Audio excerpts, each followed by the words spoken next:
네, 여러분, 제가 강의가 좀 늦었는데, 바로 찍겠습니다. 어차피 일주일 한 시간이 더 있기 때문에 할 수 있을 거라 생각하고, 06, 항상성 유지입니다.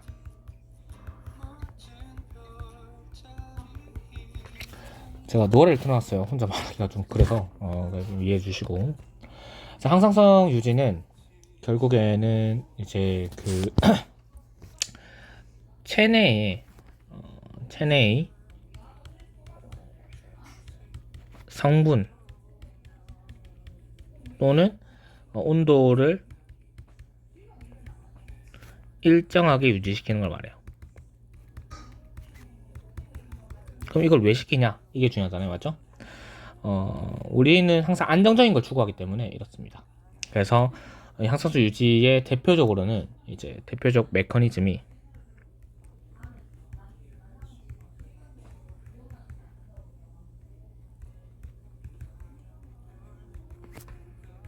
뭐냐? 라고 하면 첫 번째가 기량작용, 두 번째가 피드백입니다. 그러니까 기량작용은 기라라는 게 뭐예요? 약간 좀 포지티브한 거죠. 항은 뭐예요? 약간 좀 네거티브한 거예요, 맞죠? 그렇기 때문에 하나가 그러니까 한 표적 기관 우리가 어떤 이제 작용하는 공간을 우리가 표적 기관이라고 하는데 그 한 표적 기관에 하나가 업을 시키면 하나는 다운 시키는 거예요. 얘는 하나가 열 발생을 증가시키면 하나는 열 발생을 감소시킨다는 거예요. 그래서 요거를 우리가 기량 작용이라고 합니다. 피드백은 영어로는 피드백, 되먹임이라고 하는데 한국어로 feed, 먹이다, 백. 다시 돌아서 되먹인다 하는데 그러니까 피드백이라는 건 쉽게 말하면 어떤 결과가 있어요. 결과가 그 원인에 영향을 주는 거를 우리가 피드백이라고 지칭을 합니다. 그랬을 때 피드백은 두 가지로 구분이 되는데 첫 번째가 양성 피드백, 그러니까 포지티브 피드백이라고 하는데 양성, 포지티브 피드백 그리고 네거티브 피드백, 그래서 음성 피드백이 있습니다. 포지티브 피드백은 뭐냐면 쉽게 말하면 양성이잖아요. 양성, 계속 촉진시킨다는 거예요. 그러니까 결과가 뭔가 증가된 거여서 얘를 결과가 증가된 거면 얘를 계속해서 원인을 통해서 더 증가하게, 그럼 결과가 계속 증가되겠죠. 이거를 계속 반복한다는 거, 요거를 계속 반복한다는 거, 요게 양성 피드백이에요. 그래서 계속 뭔가 더 되는 거, 이런 거예요. 그러니까 예를 들어서 옥시토신이라는 게 있는데 옥시토신이라고 하는 호르몬이 있어요. 옥시토신은 우리가 자궁 수축 호르몬이라고 해요.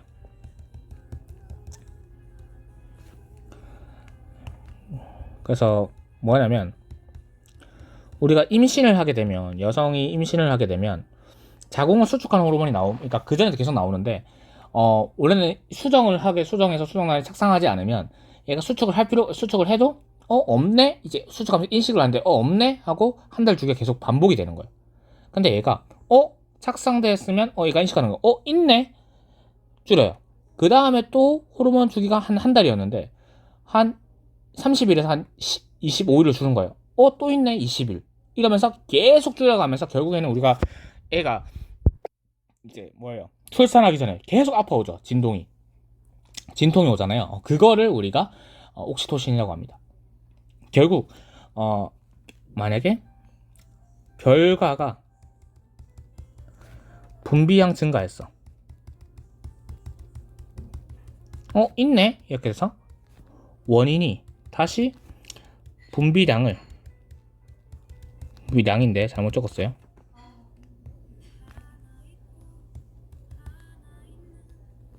분비량을 더 증가시켜라 라고 말을 하는 거예요. 그래서 다시 또 결과가 이렇게 해서 계속 반복하는 요거를 우리가 양성 피드백이라고 합니다. 그럼 일반적으로 음성 피드백은 뭐냐면 우리가 보는 음성 피드백인데 얘가 항상성 조절이에요. 쉽게 말하면 이거예요. 결과가 촉진이에요. 촉진. 그러니까 너무 많아져. 그래서 원인이 되는 애들을 결과를 이제 줄여야 된다. 그래서 억제를 시켜요. 이게 음성 피드백이에요. 예를 들어서 그러니까 이걸 계속 반복을 하는 거거든요. 쉽게 얘기하면 이거예요. 봐봐요. 결과를 봤더니 어떤 애를 촉진시키는 거였어. 그러면 얘를 원인이 되는 있죠. 너무 촉진된다. 원인이 되는 성분을 촉진되니까 억제시켜. 그러면 다시 결과가 어떻겠어요? 결과가 다시 억제를 시키겠죠. 억제를 시키고 나면 이제 억제를 하겠잖아요. 그러면 제가 잠시 누나 불러서 갔다 왔습니다. 그래서 원인이 되는 성분을 너무 억제를 시켰다. 그래서 원인이 되는 성분을 결과에 이제 영향을 미치는 애 있죠. 걔를 다시 촉진시키는 거예요. 그럼 얘가 다시 어떻게 돼요? 다시 이렇게 될 거니까 요거를 계속 반복하겠죠. 반복하면 어떻게 되겠어? 얘가 이렇게 가다가 이렇게 세츄레이션 되면 결국에는 일정이 유지될 거잖아요. 맞죠? 그래서 이렇게 해서 유지되는 거, 그걸 우리가 음성 피드백을 합니다. 그래서 우리가 쉽게 배울 거는 이제 기량작용하고 피드백 중에는 이제 음성 피드백을 주로 배울 거예요. 알겠죠? 이제 항상수 주소라고 확인된 건 그거니까. 그랬을 때 이제 우리가 이런 메커니즘을 배울 건데 그 전에 알아야 될 게, 그러면 과연 항상성 유지는 누가 관여하는가 정확하게. 그래서 첫 번째 나오는 게 우리가 배웠지만 관여하는 게 누군가 라고 했을 때는 두 가지입니다. 누구죠? 신경계와 그리고 호르몬이 관계를 해요.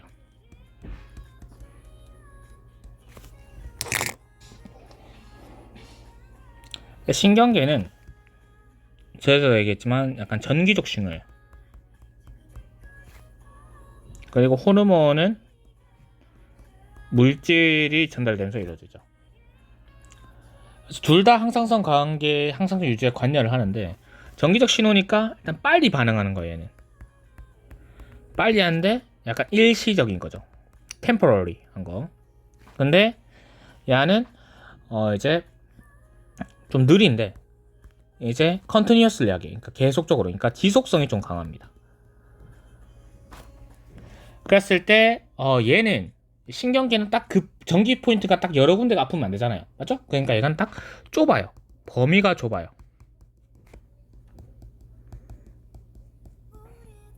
근데 호르몬이 작용하는 범위가 좀 넓거든요. 그러니까 상대적으로 열 발산량을 증가시켜라 라고 하면은 이제 에피네프린이 분비되는데, 그 에피네프린이 아니라 열 발산량을 줄여라 하면 에피네프린 분비되는데 그 온몸에 작용하거든요. 그렇다라는 거. 신경계는 뉴런을 통해서 전달하죠. 그리고 얘는 혈관을 통해 전달합니다. 그리고 신경계는 뉴런이 있기 때문에 전범위에 닿아야 돼요. 전범위. 그러니까 범위가 좁다는 거는 뭔 말이냐면 걔는 걔 딱 그것만 한다 이런 뜻인데, 전범위라는 거는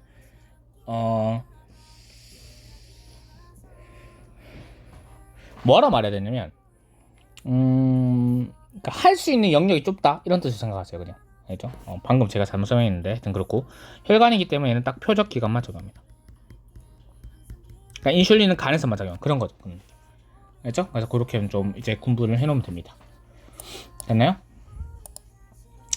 그래서 그 다음에 해야 될 게 이제 호르몬, 이제 들어갈게요. 호르몬. 신경계를 배웠으니까 A번. 그러면 신경계 누군데요? 자율신경계. 얘는 자율신경계. 알겠죠? 그 다음에 이제 갈게요. A번. 호르몬.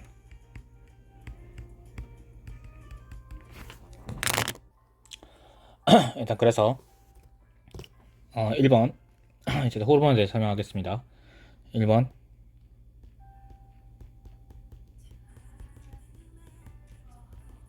내분비샘은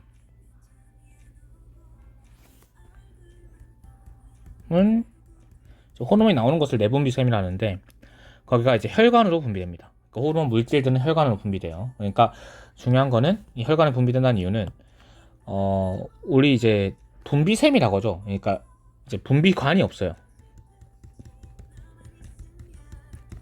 그러니까 내분비샘 반대말이 어떻게 됐지? 내분비샘 반대말이 뭐예요? 외분비샘이겠죠.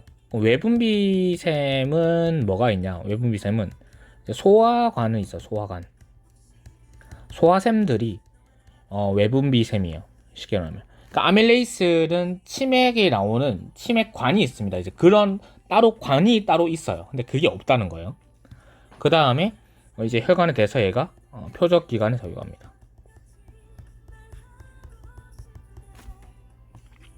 두 번째, 미량으로 생리작용을 조절합니다.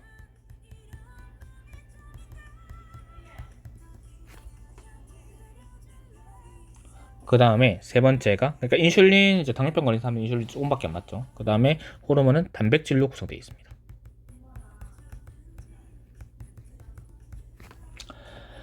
그 다음에 이제 얘가 부족하면 이제 결핍증이라고 하죠. 결핍증이 나오기도 하고, 얘가 많아서 나오는 게 과다증이 나오게 됩니다. 각상생 항진증 그런 것들이 이런 거예요. 그 다음에 5번이 종특이성이 없어요. 그러니까 옛날에 우리 인슐린 있죠. 그러니까 인슐린을 돼지에서 추출했어요. 돼지의 인슐린은 우리가 맞았거든요. 지금은 아니지만 지금은 세균번식으로 합니다. 그죠? 그렇게 됐다. 6번이 얘는 특이하게 항원으로 인식하지 않아요. 그래서 항체 생성을 하지 않습니다. 그러니까 외부에서 들어와도 안 돼요. 그게 상관이 없습니다.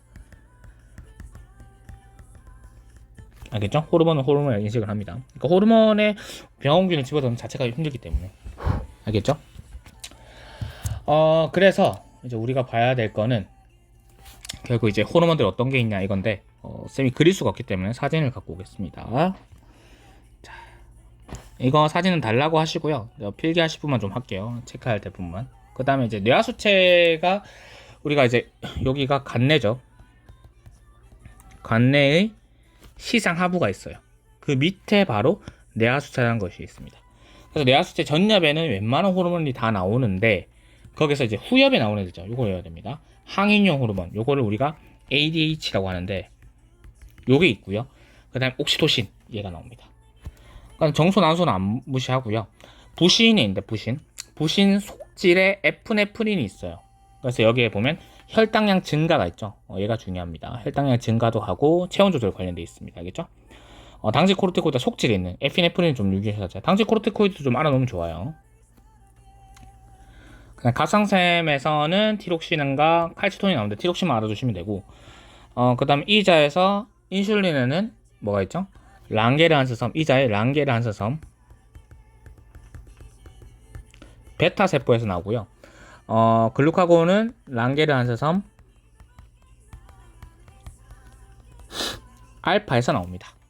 요까지의 호르몬들은 좀 잘 나오니까 잘 위치하고 잘 보시면 되겠습니다. 알겠죠? 기억을 하세요. 요건 사진은 달라면 주겠습니다. 알겠죠? 자, 그 다음에 이제 하나씩 해볼게요. 이제 첫 번째가 이제 음성 피드백이 어떤 걸 하는지 보여줄게요. 음성 피드백.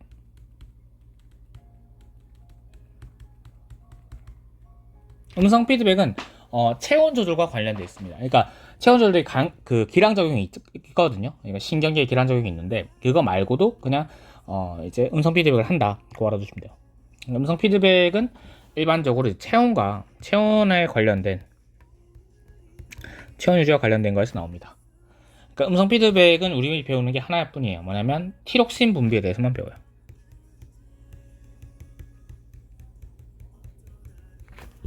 알겠죠? 그럼 티록신이라는 호르몬은 어디에 있냐? 여기 있는데, 그러니까 그 물질에서 촉진하는 호르몬입니다. 하여튼 티록신 여기 있죠? 갑상샘에서 나오는. 갑상샘에서 나오고 물질 대사를 촉진해요. 알겠죠? 자, 해볼게요. 제가 설명 안 한 게 있는데, 그 간내의 시상하부, 이거는 우리 저희 그 중추신경계 할 때 있는데, 여기 얘가 모든 걸 인식합니다. 그러니까 항상성의 인식하는 중추예요, 중추. 그래서 요거를 좀 알아두시면 될 것 같아요. 이제 해볼게요, 이제. 자, 이랬을 때 시상하부 시상하부에서 뭐가 나오냐면 뇌하수체 전엽으로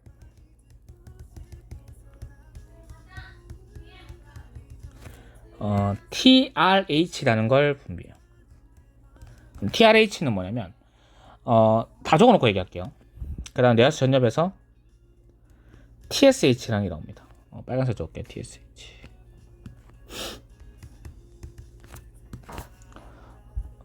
그래서 TSH가 갑상샘을 적을게요. 그래서 얘가 티록신을 분비합니다. 티록신이 이제 표적기관에 작용하는데, 그러니까 얘의 표적기관은 온몸이 될 수도 있어요. 왜냐하면 그 물질에서 촉진하기 때문에. 알겠죠? 그렇게 되는데, 자, 해볼게요. TRH는 먼저 TSH의 분비량을 결정합니다. TSH 분비 촉진 호르몬이에요. TSH는 갑상샘을 자극합니다. 갑상샘을 자극하기 때문에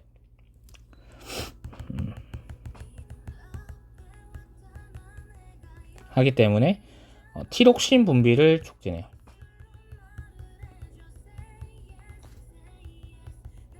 티록신의 분비를 촉진한다.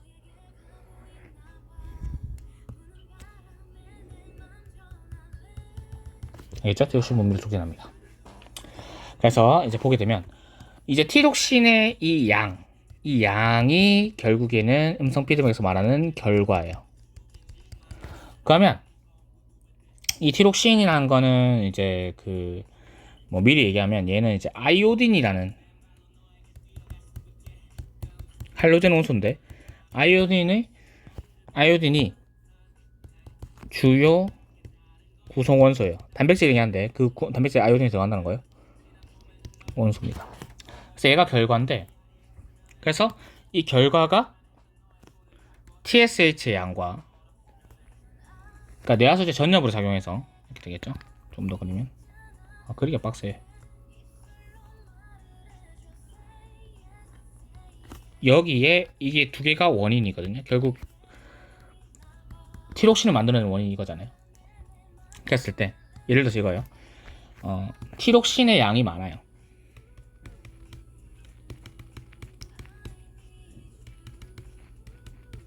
많으면 어떻게 했어요? 시상하부와 뇌하수체 전엽에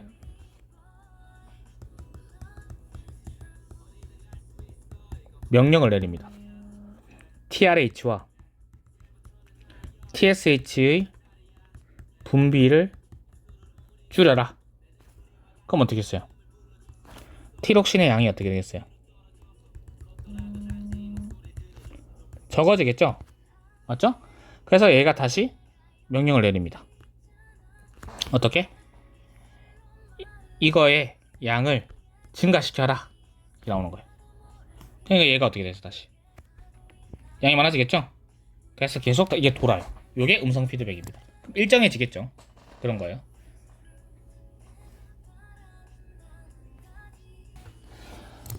그래서 요게 음성 피드백입니다. 우리가 대표적으로 배우는 음성 피드백. 그래서 이 음성 피드백이 가장 작용하는 게 뭐라 했죠, 쌤이? 체온 조절이죠. 그럼 체온 조절부터 볼게요. 체온 조절. 그럼 체온 조절을 그림을 갖고 볼게요.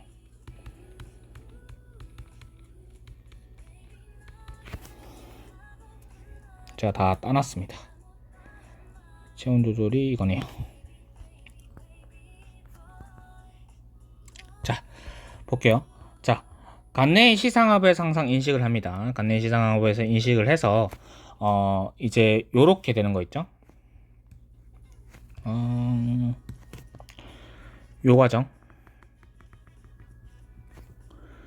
요 과정은 결국엔 이 음성 피드백이에요. 알겠죠?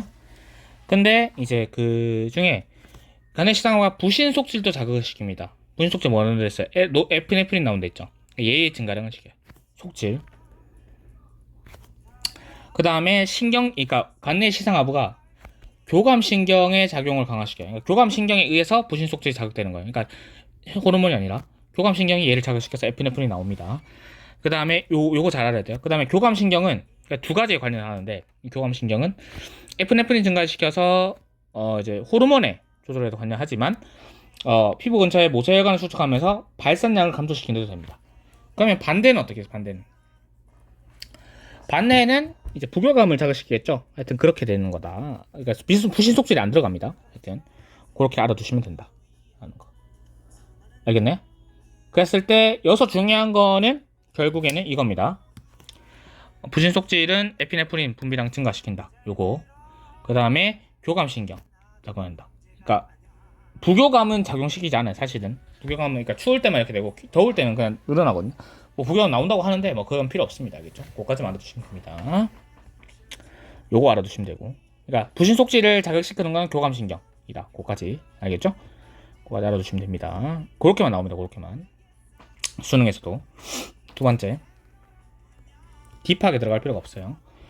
두 번째는 또 흥에 뭐 있죠? 혈당량 조절이네요.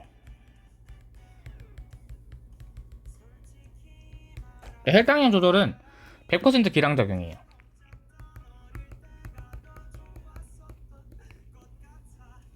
기량작용인데 결국 이제 그림을 갖고 올게요. 해도 다 꺼내놨죠.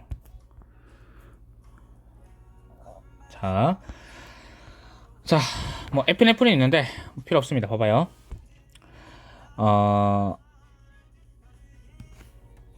자, 혈당량이 높으면 처음에 인식하는 건 신경이에요.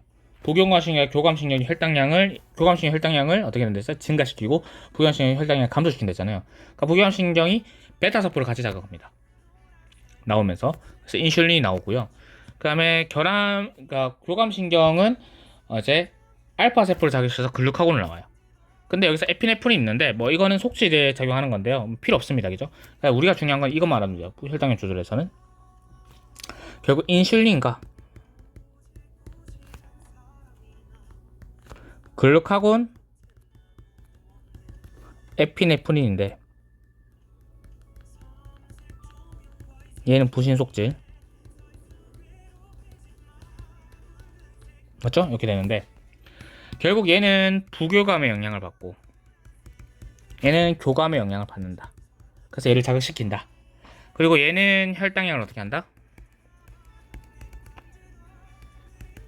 감소시킨다. 얘는 어떻게 됐어요? 혈당량을 증가시킨다 이거예요. 그래서 포도당, 글리코젠 있을 때 포도당은 글리코젠 되는 게 요걸 파란색 이제 인슐린이 요걸 촉진하고요. 글루카곤이나 에피네프린이 요걸 촉진합니다. 알겠죠? 그래서 일반적으로는 일반적으로 글루카곤이 훨씬 더 많은데 그러니까 식전 있죠? 우리가 알아야 될 건 식후인데 식전에는 당연히 인슐린은 줄겠죠. 왜냐면 식전인데 혈당을 낮출 필요가 없잖아요. 근데 반대로 식후에는 얘가 올라갑니다. 글루카곤은 어떻게 했어요? 글루카곤만 잘 보면 되거든요. 에피네프린 잘 안 나옵니다. 에피네프린은 혈당량 조절면서 잘 나와서 알겠죠? 글루카곤이 얘는 올라갈 거고 얘는 내려갈 거예요. 그렇게만 알아두시면 됩니다. 됐나요? 그 다음 이제 제일 어려운 거 세 번째 혈장 삼투압. 여기서 많이 틀리던데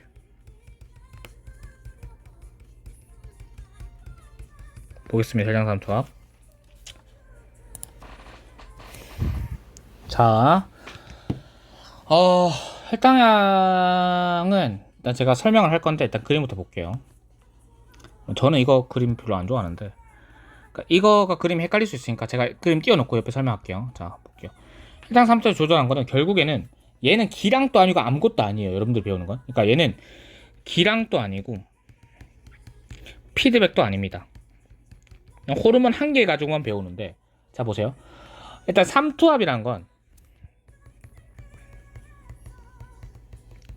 쉽게 말하면 농도에 비례하는 값이에요. 그러니까 농도가 높으면 삼투압이 높습니다. 알죠? 그거만 알아두시고. 그리고 ADH라는 호르몬이 어디서 나왔어요? 뇌하수체 후엽에서 나오는 호르몬이에요. 후엽. 전혀부 너무 많으니까 후엽만 외우면 되죠. 후엽이 옥시토신이랑 ADH. ADH가 항인용 호르몬이었어요. 항인용 호르몬.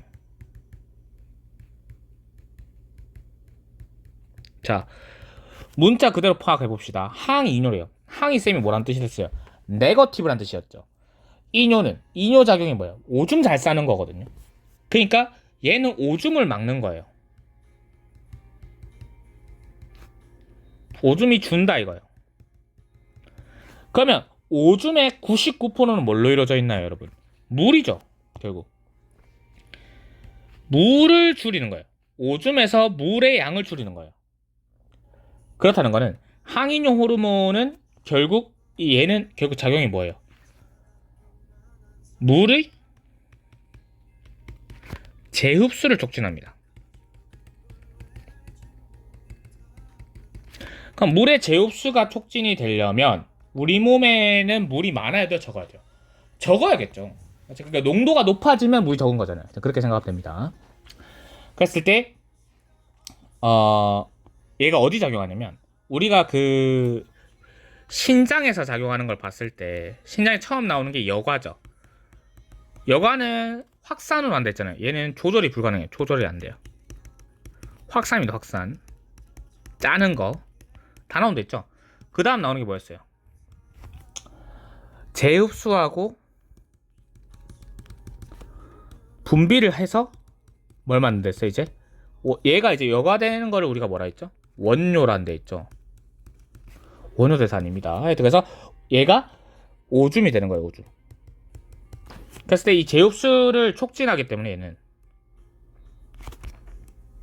요거를 촉진합니다. 그럼 이렇게 되는 거예요. 봐봐요. 몸의 농도가 낮아요. 몸의 농도가 낮다는 거는 몸에 그만큼 뭐가 많다? 물이 많다는 거죠. 그럼 물이 많으면 재흡수를 할 필요가 있어요? 없어요? 없죠. 그러니까 물을 어떻게 해요? 물을 배출해야지. 농도가 너무 낮으면 안 되니까. 그러니까 얘는 이때는 ADH 농도가 어때요? 낮겠죠. 굳이 재흡수를 할 필요가 없으니까 낮아요. 이랬을 때 얘가 오줌의 농도는 어떻게 돼요? 물이 많이 나오니까 오줌의 농도도 낮아지겠죠. 맞죠? 그러면 얘는 물이 많다는 거예요. 이해됐죠? 그 다음 몸의 농도가 그대로 더 가져올게요, 쌤이.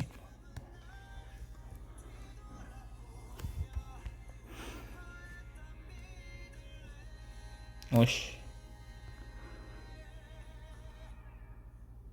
자, 몸의 농도가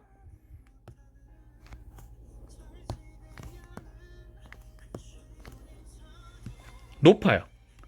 그럼 물이 어떻다는 거야? 적다는 뜻이죠, 지금. 맞죠?